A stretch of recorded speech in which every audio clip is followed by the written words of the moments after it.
Welcome to the Ohio Arts Council's Rife Gallery. This is a programming series for the current exhibition, Watercolor Ohio.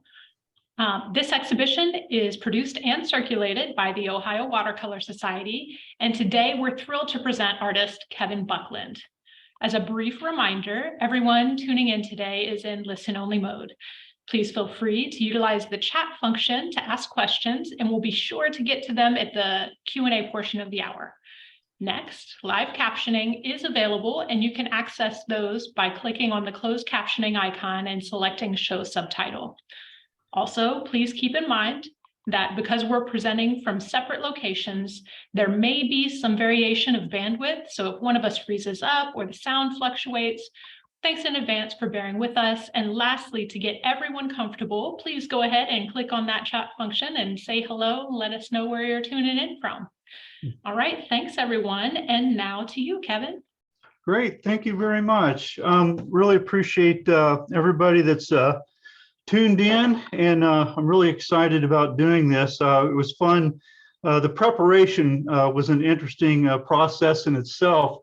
You know, taking a look at digging in way back through my education and where I am today. It was a lot of fun. So, you know, that being said, I'm gonna jump right in here, and we're going to talk about where I'm from. Okay, let's see here. This is not my button is not working here. To move the slides is not. Oh, there we go. It just took a little time. I grew up in Danville, Ohio. It's up in Knox County. It's about an hour and a half north of Columbus, where my wife and I currently live. Danville is a very small farming community. There's a population of about 1,100 people. That gives you an idea. You know, I grew up about 5 miles out of town on a real small farm. We had a few farm animals, a couple milk cows and a chicken or two, that kind of thing. Pretty atypical, you know, for the area. The area has changed a lot now. It's a lot of kind of it's right at the edge of the Amish community. So, but anyway, was educated, Danville school system, pretty atypical. You know, I did the FFA thing. I was in the art club. Actually, I was the president of the art club my senior year of high school. As you can see, it was a very agricultural type area. So I was pretty active in that type of stuff, as well as with my art. And I really enjoyed playing in the band. And I'm still a musician. I'm a drummer. I like playing jazz and that sort of stuff. And it's always stuck with me throughout the years. But the little red circle, that's me. And it's a small school, as you can imagine. There's only like 30 some band members. My graduating class from high school, there's only like 53 people in the graduating class. So it was a really small school, small group. Everybody knew everybody, you know, that type of thing. So this is interesting. This was my very first acrylic painting when I was a junior in high school. But the fascinating thing, I remember the look on the art teacher's face when she goes, "What size painting do you want to do?" And I said, "I'd like to do something kind of big." This thing is like 3.5 foot by 5 feet on a piece of plywood. I don't recall exactly how long it took me, but this is one of the very first acrylic painting and one of the largest paintings I've done. So I thought maybe you'd be fascinated with seeing that. And I just back then I kind of liked waterfalls and that sort of stuff. So the subject matter interested me a lot. I was educated at the Columbus College of Art and Design, and that's where I met my wife, a future wife, Pertan. We both have a graphic art and design studio together. We were freelancing together when we were in college, actually. We did a lot of commercial projects together. And influences, pretty straightforward, being a watercolorist.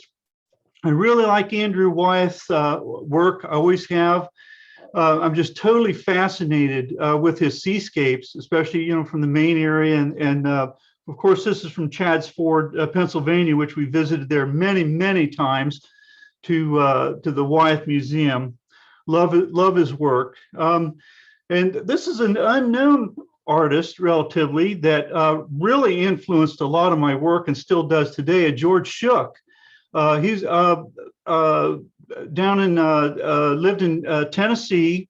He's a watercolorist, and I was fascinated with the detail and the color that he was getting in his work. And his subject matter interested me too at the time. It was a lot of old barns and rivers and lakes, meadows, that type of thing.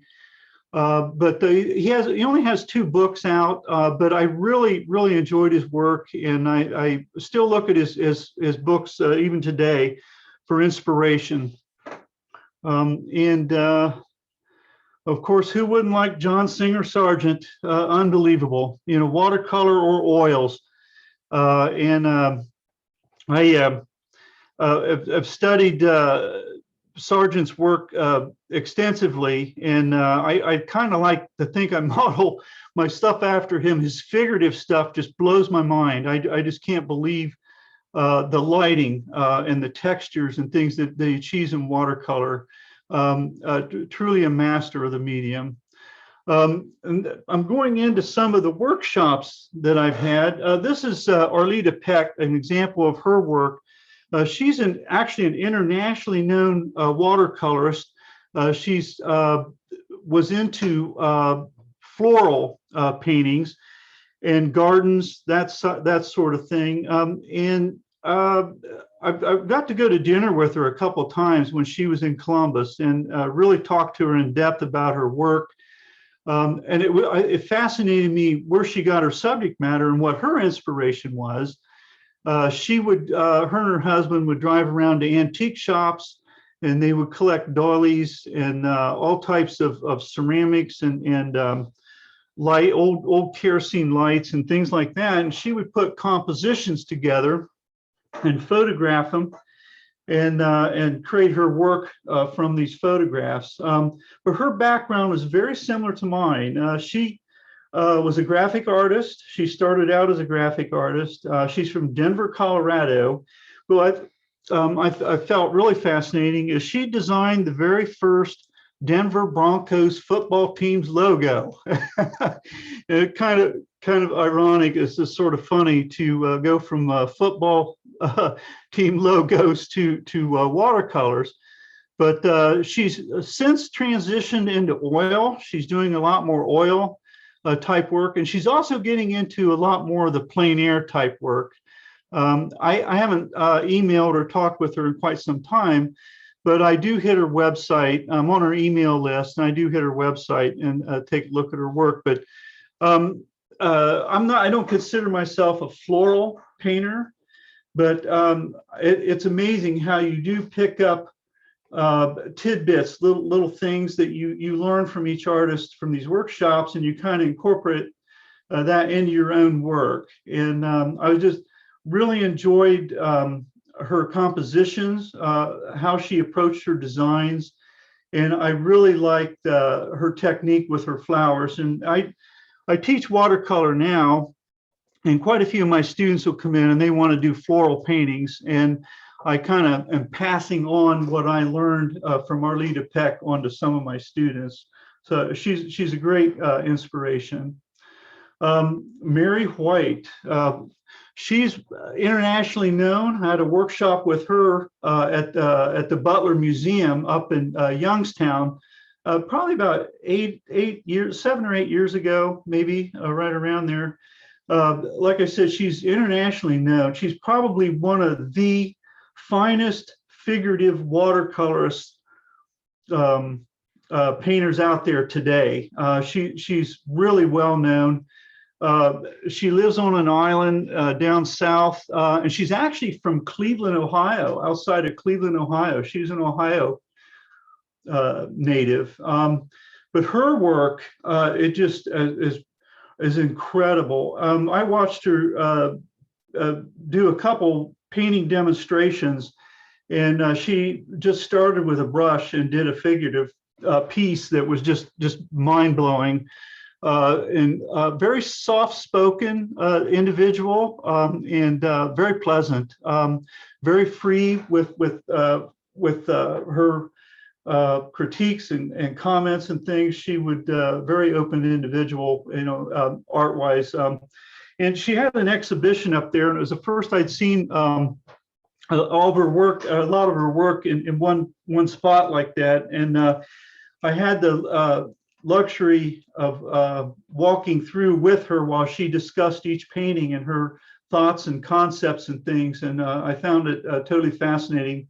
I have several of her books now, but she's really active. Hopefully she'll come to Columbus here for a workshop or with the Central Ohio Watercolor or Ohio Watercolor, possibly in the future. That would be great.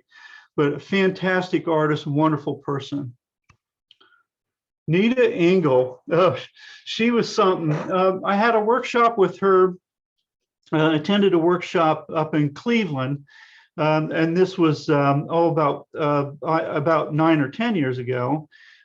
She is a commercial artist, totally amazing individual. She was started out as an art director, and she had actually lives in the UP up in Upper Peninsula of Michigan. She's traveled the world with her work, and she's has done a lot of magazine illustration, which really interested me. And her work is so loose, but yet it was tight, some tight rendering.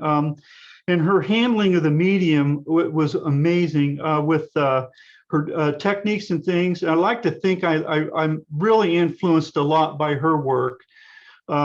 She was an interesting individual, a very strong-minded person. She was Swedish background, never married. She lived with her family. She lived by herself, but with her family up in Michigan. I just really felt that her workshop was fantastic with all the processes and things that she went through and talked to us about. And she's since passed away, but a great individual. And this is an example of one of my watercolors. This is a style I like working in. I like working tight, but yet some of the areas kind of loose, and hopefully you can see some of the influence of Nita Engel in my work. This doesn't have any figurative type stuff, so the Mary Whyte doesn't apply here. But this is a Marblehead Lighthouse. It's been painted many, many times. One of my favorite areas up at Lake Erie. My wife and I go up there quite a bit. This was an early morning type thing with the sunrise and the colors and things. I just felt it was just a beautiful time of day, and I just had to paint this. This was painted from a photograph, but this is probably reflective of the style work that I prefer doing. And recently I have been loosening up a little bit, and I'm experimenting with some different styles. I want to talk a little bit about my background. I'm a commercial artist, like I said, right out of Columbus College of Art and Design. I worked for a publisher for 1 year, and then I worked for an advertising agency for 3.5 years. And so I only had like 4.5 years experience, but my wife and I actually started our graphic art and design studio I only had like 4.5 years of experience, but we have been self-employed and working our graphic arts since the summer of 1983, which is quite a while. So I've really not, all these years, I've kind of been self-employed, and it's been wonderful. And I try and work my fine art into the commercial side of things when I can, through illustration and licensing work and that sort of stuff. But this is an early photograph of one of the workstations. So we had, at one time, I had 5 artists, there were 5 of us working for us. There was 4 artists and a salesperson. And it's been a wonderful experience. Back before technology, this is the dark room back in an area. I just happened to have some photography, typesetting equipment. This was pre-Mac, pre-computer, so everything, all the type was set. And this was two of the typesetting machines that we had purchased. They're very expensive equipment, expensive to maintain, nothing like these laptops today. And this is an example of some of the work that I've done over the years. Logos, counters. I've worked for a lot of corporations, a lot of small companies, also large companies. Nationwide Insurance, Abbott Labs, McDonald's Corporation, Arnold Schwarzenegger, the Sports Festival. McGraw-Hill Publishing, goes on and on and on. Over the years since 1983, we've done a lot of work. Some of the fun projects has been like for the Mapo cereal company, the little Marky Mapo. I had to re-illustrate. We designed the packaging for the oatmeal. I've done a lot of package design, but the interesting thing about Marky Mapo is the original logo design was from the artist out of New York that designed Mr. Magoo, which was kind of funny. If any of you remember the Mr. Magoo cartoon, he actually illustrated Marky Mapo. I re-illustrated him and brought him into the digital world with the computer and the computer age. But this is an example of some of our work. We've done it all. From websites to logos, packaging, display work, publishing, the whole bit. So it's been great. I've worked with some amazing people. It's more of a commercial work. This was made into prints and puzzles for Honor Flight. I've done some licensing work with Ohio State University. Top left, actually had those made into prints, and they're really quite popular. Sold at quite a few commercial retail outlets and things, art gallery down Polaris Parkway and this and that.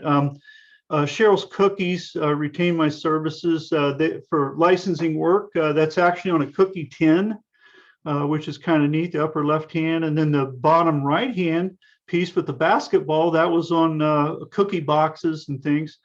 So we've done quite a bit of that type of work.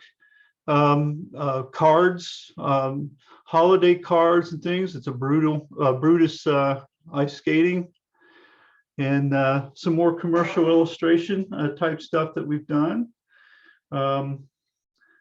This is Mount Carmel Hospitals. They're currently a client. This was a large collage painting that I did.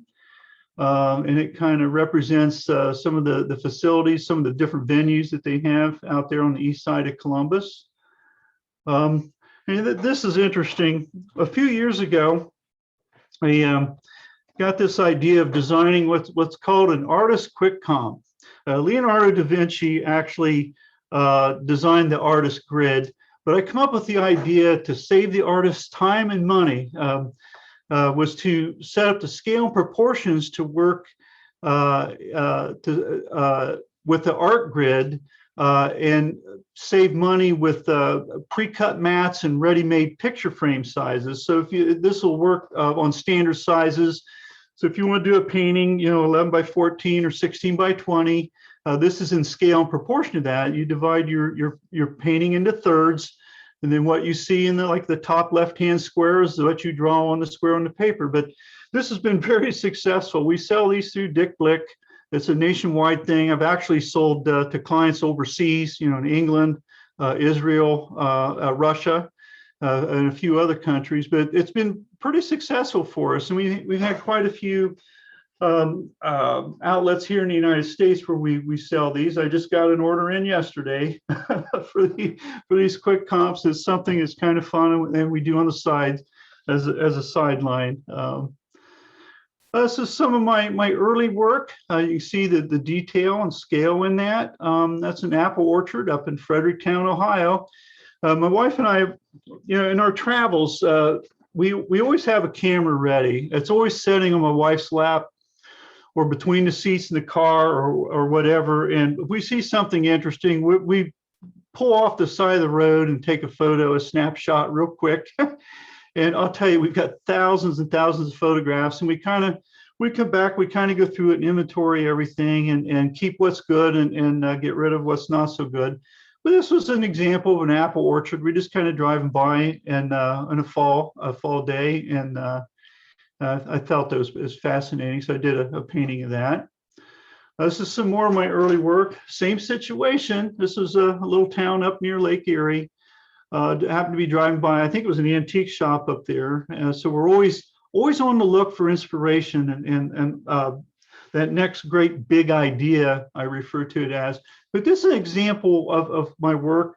This is kind of a George Shook that I mentioned earlier, influence with the amount of detail and things. And the key to his work was the surface that he worked on.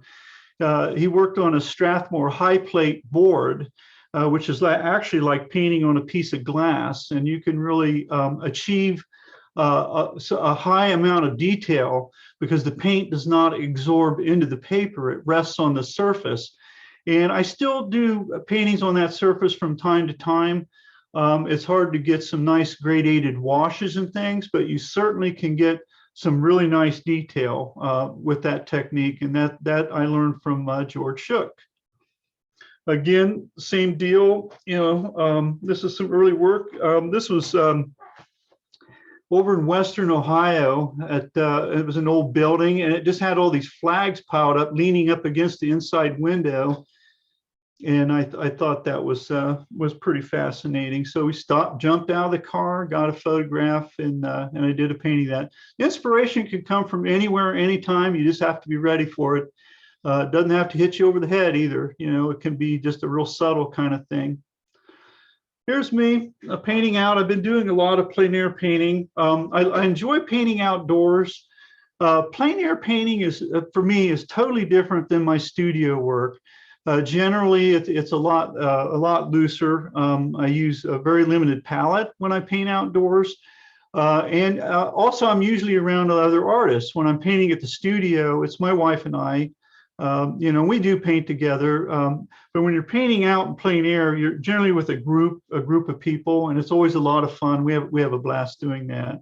That's a photo of me painting out somewhere. I can't recall exactly where that was at. This was up in Maine again. When we go on vacation, I'm always taking my painting supplies with me. I like getting a little painting time in wherever we go, even over the holidays when we're traveling. Since we're self-employed, we travel a lot 4th of July week, and then the week between Christmas and New Year's. Because of our schedules and things, it's very difficult to get away for any lengthy period of time from the studio. So we take advantage of it when we can, and we make the most of it with our art. But I always have a painting kit with me wherever we go. And if I've got a little extra time, I try and get some painting time. And last Christmas, we were traveling. Christmas Day in the afternoon before dinner, I was out there painting at a little park on top of a mountain out in Pennsylvania, and loved every minute of it. I really enjoy being by myself painting. It is a lot of fun too. I enjoy that. We were out in Colorado, took a trip out there, and this is a watercolor sketch that I did on location. Hiking around, it's just looking at it, it kind of takes you back to where you were at and when you were traveling and the whole bit. This is a very loose sketch, for me, I just enjoy that sort of thing. Very limited palette. I think there's only like 6 colors that I used on that, and one brush, number 6 round, and probably, I don't know, a smaller painting, an 8x10 or so. Again, up at Lake Erie a few weeks ago, we were up there, and I did a real quick sketch looking towards Marblehead. We had a cookout with family, and I just kind of went off, set my easel up, and did a real quick sketch.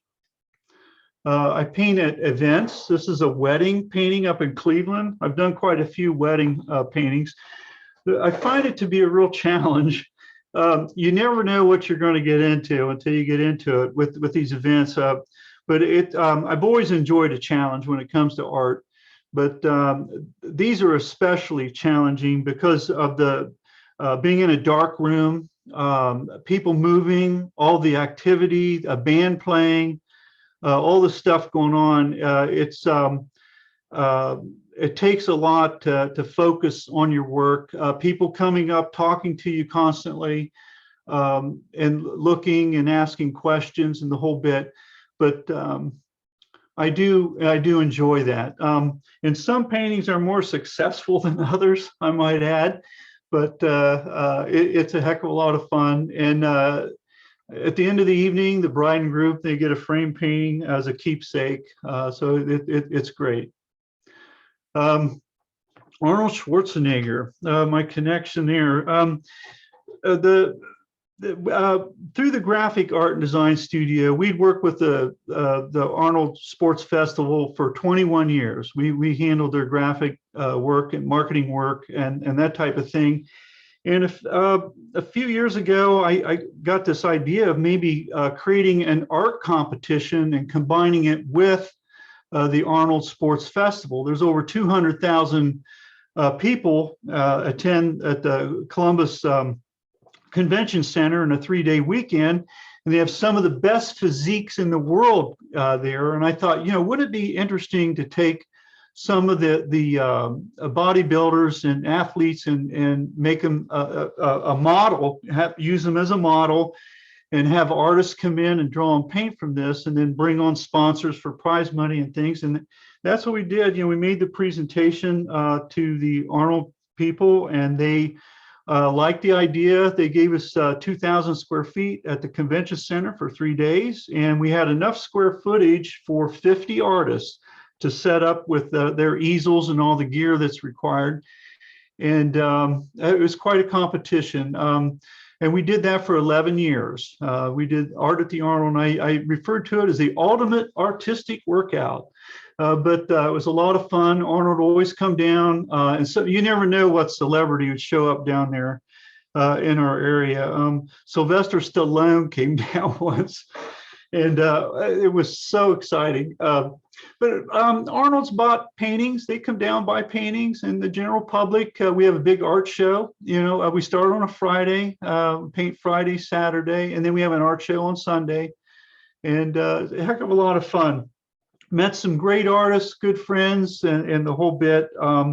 It's been a really, really great event. It's kind of different. You have to admit, combining art with bodybuilding and that type of thing. But it's been fantastic. This is me. I do a lot of plein air competitions. I like, again, I like the thrill of it. A challenge. This is me, painting at one of the competitions, and we travel around. My wife and I both do that. We, like I said, we paint together, quite a bit. She's one of my best critic, I guess. But this is a photo of me at one of the art competitions, and we do several. We've been doing a lot of arts festivals. This summer, we did 3 arts festivals this summer. This is our first for us to doing the arts festivals. We did Worthington, Westerville, and the Upper Arlington. We got a lot of rain in the Upper Arlington Festival, but all of them have been really good. Met a lot of wonderful people, sold a little bit of artwork, which is fantastic. And we plan on doing a lot more of that type of thing also. So, and then I do a lot of commissions, a lot of house portraits and things. This is one from German Village. Again, this was done on the Strathmore high plate surface, so I get a lot of texture and color. But I do a lot of house portraits. Type things. People love having portraits, especially if they're selling a home or moving or whatever. They like to have a portrait of their house.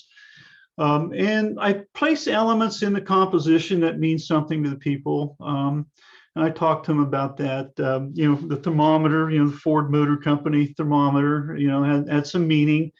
The wife does a lot of the flowers and things. So It's a real loose, real current, just a sketch type thing, some of my current work. Again, I've been working in a series. I like working in a series. Like if I have an idea, I kind of like working through it until I refer to it as getting it out of my system or whatever. But really loose work, focusing on simplicity, in this particular thing. I've done quite a few paintings like that recently. And this was interesting. This was a huge watercolor, the largest watercolor painting I've ever done. It's 3.5 feet by 6 feet, if you can imagine. This hangs at the Voorhees Law Firm Art Gallery in downtown Columbus on Gay Street. And they commissioned me to do this piece. And it was kind of interesting. I had done a smaller painting that they had seen on my website, and they kind of liked that. And they contacted me and wanted to know if I could do a larger piece based off of the same composition. And I said, sure. And we tried to figure out how to make this work. But if as many of you are watercolorists, if you understand the process, stretching watercolor paper is a challenge in itself. But to take a piece that's 3.5 feet by 6 feet and stretch it on a piece of plywood is altogether a totally different story there. My wife and I both handled this project with the watercolor paper getting it stretched and the whole bit. But I ended up doing it in the shower, in our shower in one of our bathrooms. We had a large enough door where we could get this in there, and laid plastic down, in our bedroom, laid the plastic down and stretched this, stapled it the whole bit, and it worked out pretty good. Took 2 aluminum easels to hold this thing up. I painted it on our kitchen table. We have a really huge table. And my wife actually helped me in the painting process with the wet on wet technique with the sky. I had to have her raise the board up, lower the board down while I was brushing my colors. And it was a real challenge, but it was so fun. And it worked out great. And you can imagine the matting and framing on this thing too. It was huge.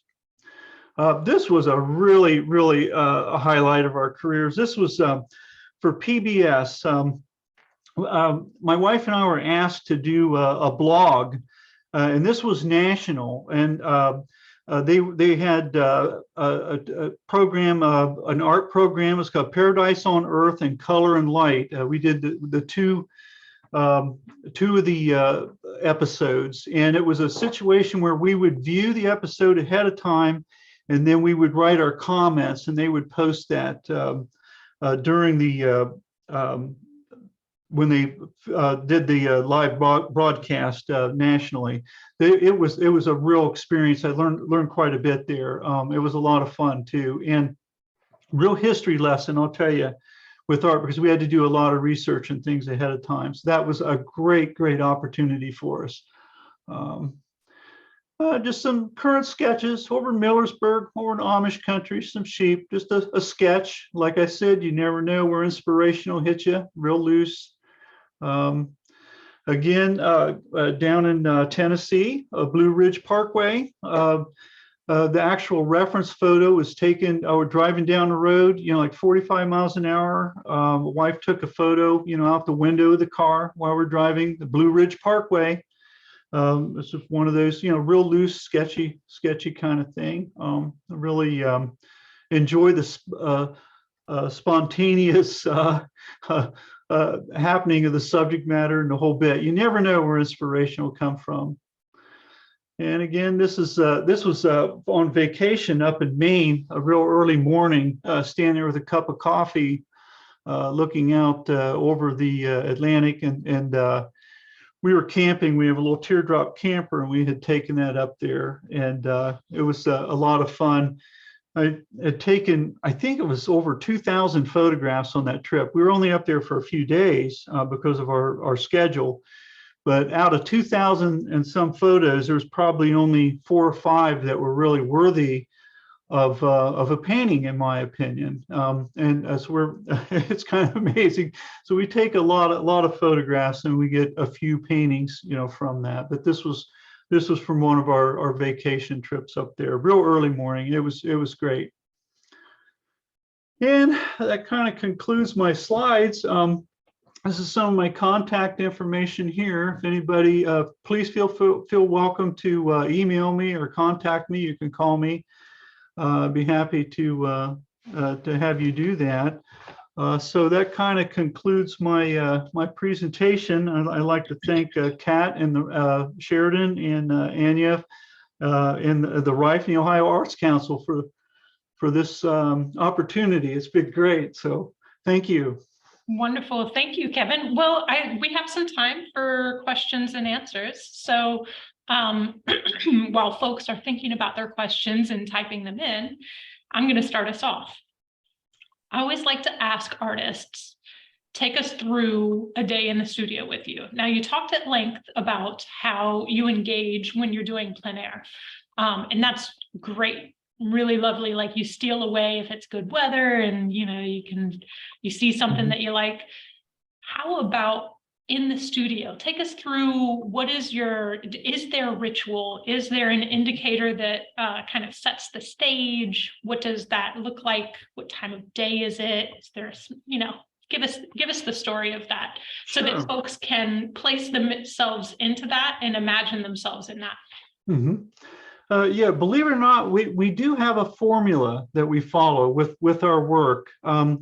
There's a step-by-step process, and I teach this, and I ask quite a bit about that. I teach this in my watercolor class too. There's different stages. I break the project down into stages. There's an information gathering stage. It's where you gather and do your research on your subject matter. The more you understand about the background of something, the better the painting is going to turn out. We have from there we move into a thumbnail, a rough sketching stage, and I showed quite a few rough sketches of my work here. But and then it's to create your lighting, get your composition down the whole bit, and work out what techniques and things that you're going to do. And and for the commercial side of things, I always keep the clients in the process. I like to make them feel like they're part of the process. And they appreciate that too. I'm a watercolorist, so there's not a lot of room for correcting things. So I need to be constantly thinking ahead and how I'm going to approach a painting and the techniques and things, because once I get into it, it's almost cast in stone, almost. I mean, oil painters have the luxury of going back in and scraping an area out and redoing it and this and that, but I don't have that luxury. So I need to constantly think ahead. But we do have a process that we follow, and it's pretty much the same with each project, each commercial project that comes through the studio.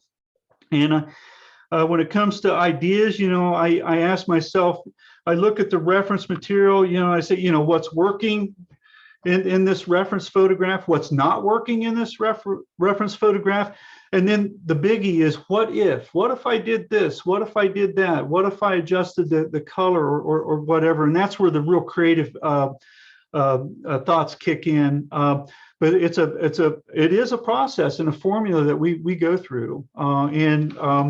It works for us, and my wife and I bounce the ideas off each other constantly. We work as a team, and yeah, the fur can fly once in a while, but we work on our commercial stuff. We work as a team. The plein air stuff, not so much. You just kind of go out and do your thing, whatever you want to do, and I enjoy that a lot too. So hopefully that answered your question there. Yeah, that's great. That's great. How about you stop sharing, and then you and I will just chat directly.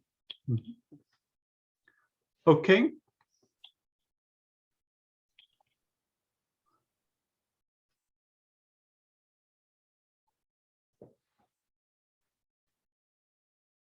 You able to get that going?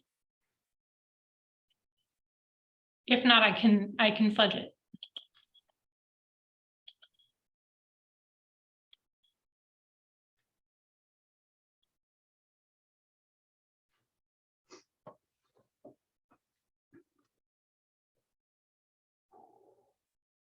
All right, so it's just you and I chatting now. I have a couple of questions from folks. Rosalie has said, "Hi, Kevin. Can you tell me what benefits there are to being a member of the Ohio Watercolor Society?" Okay, the question is, what benefits of being a member of the Ohio Watercolor Society? It's been fantastic. That's probably one of the premier watercolor groups in the state, in my opinion, to be a member of. And the beauty of it is you don't have to be juried into the group. You can join as an associate member.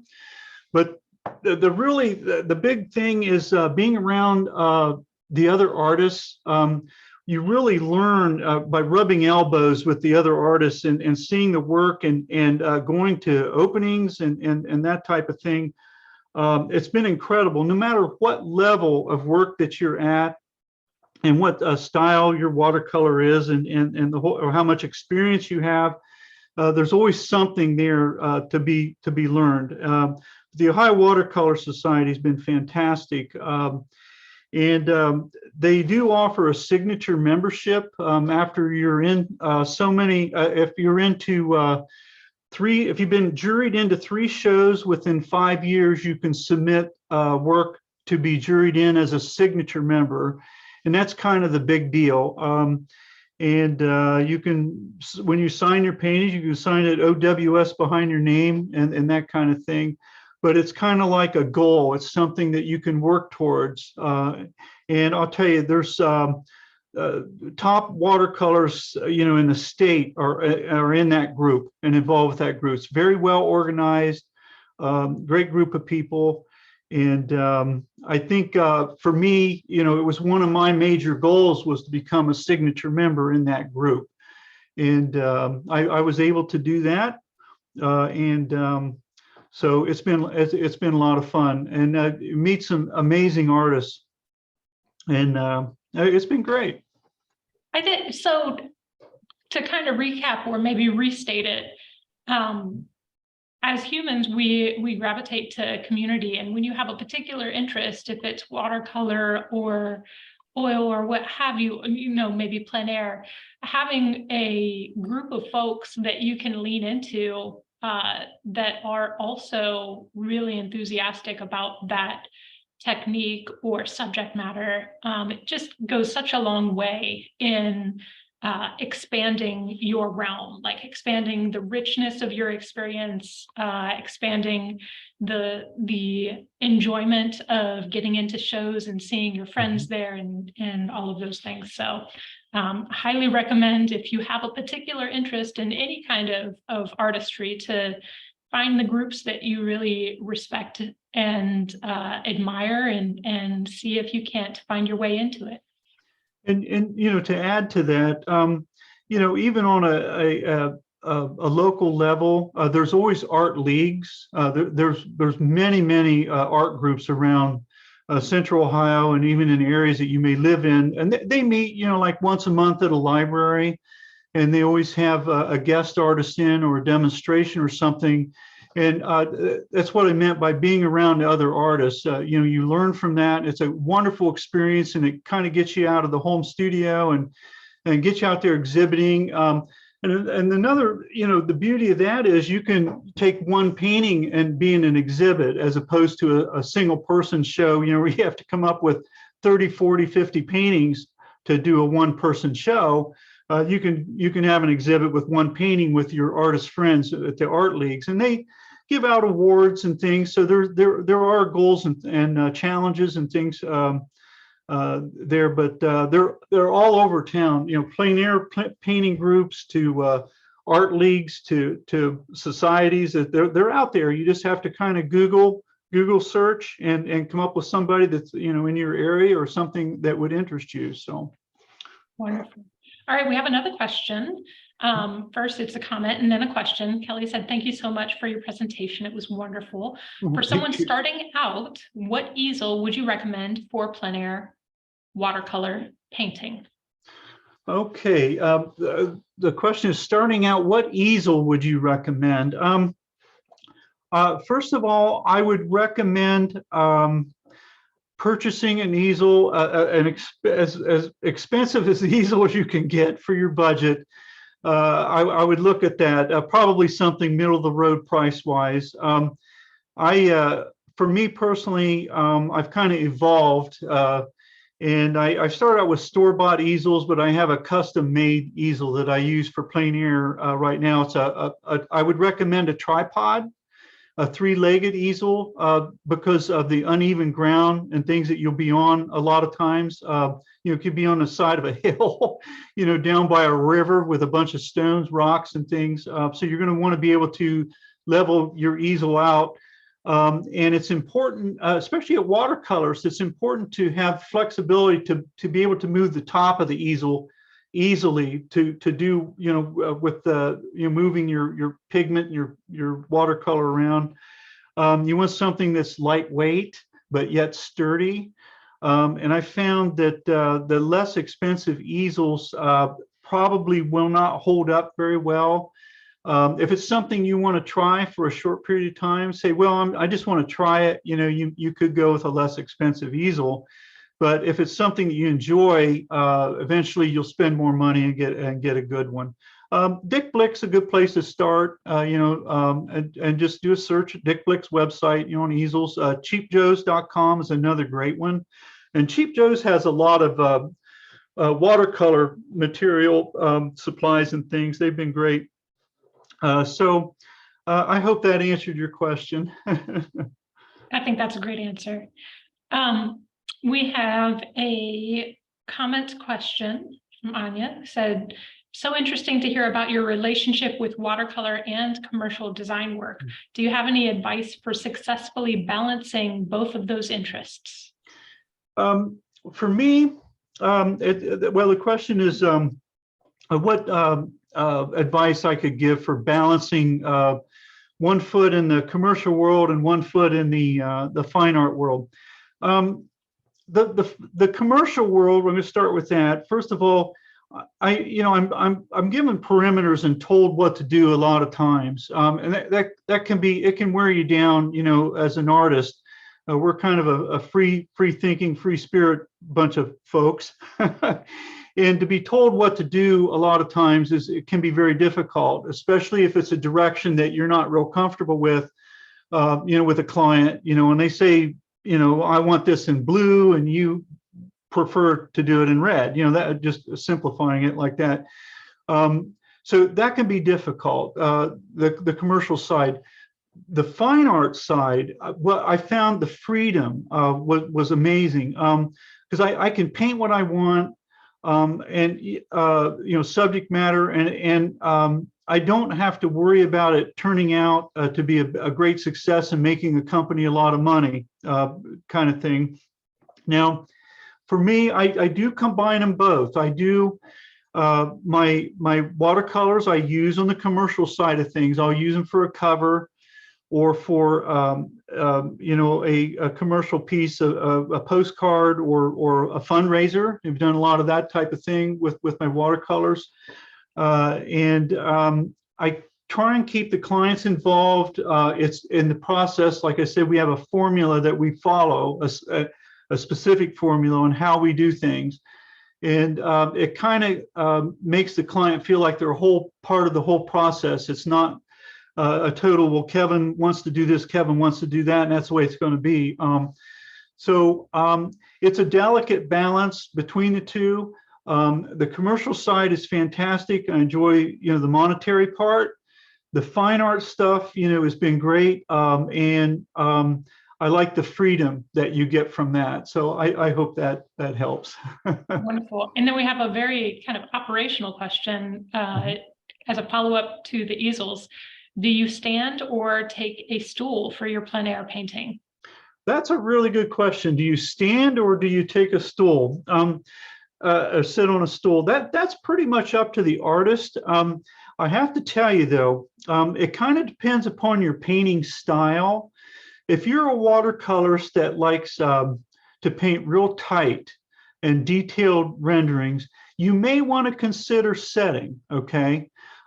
Because it's a difference in how you handle the brush and where the energy is coming from, your shoulder to your elbow to your hand.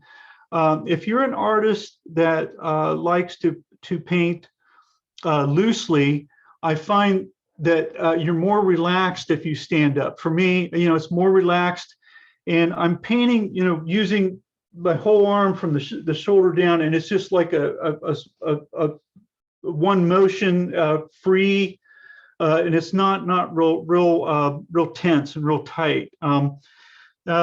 Some artists, it's just a preference. Once in a while I'll sit, but mostly the last couple years I've been standing when I paint. And even in the studio, I find myself standing. I've got a beautiful old antique, I should have put a photo up, antique drawing table. And I can raise it up and down, and the top has a lot of flexibility too. So it works wonderful for watercolor.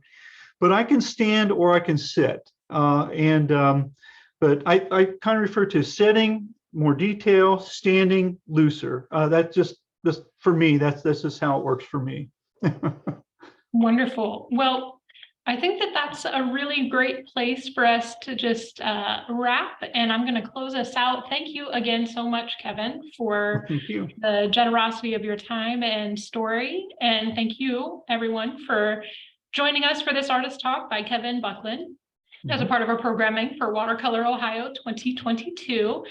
You have about a week and a half left to see it in person here at the Wyeth. It closes on Friday, October 7th at 5 p.m. So please make your way through and have a look at it. It's a really great show. And I'd like to give a special thank you to the participating artists that submitted and got into this exhibition, as well as to the Ohio Arts Council's board, the Ohio legislature, and to the governor who supports the OAC, this great space, and of course, Ohio artists. Thanks, everyone. Have a great day.